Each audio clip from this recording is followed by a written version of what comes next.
कटनी में आज सोमवार को तुअर मराठवाड़ा 7500 रुपये के भाव के साथ 150 की तेजी के साथ, विदर्भ 7450 रुपये 50 रुपये की तेजी के साथ और कर्नाटक मारुति नई तुअर 7450 रुपये के भाव में 50 रुपये की तेजी के साथ खुले।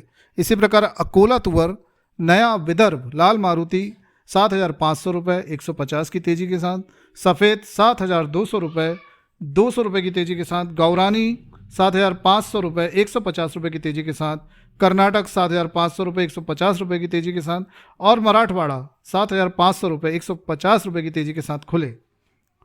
तुअर की आपूर्ति घटने के बावजूद चेन्नई में आयातकों की घबराहटपूर्ण बिकवाली से ऊपर के भाव से काफ़ी मंदा आ गया है।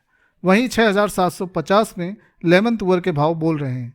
यही कारण है कि यहाँ भी गिरकर भाव 7250 रह गए, जबकि इन भावों में लेवाल बिकवाल दोनों नहीं है।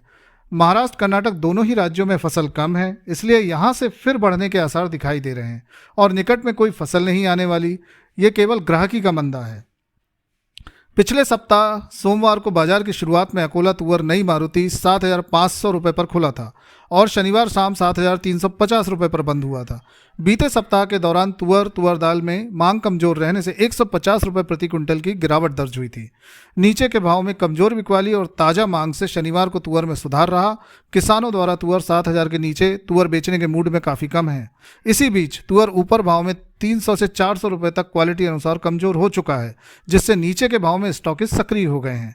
कर्नाटक और महाराष्ट्र कृषि विभाग द्वारा तुअर उत्पादन में बड़ी कटौती की, जिससे व्यापारियों की तुअर में खरीदी की दिलचस्पी बढ़ी है।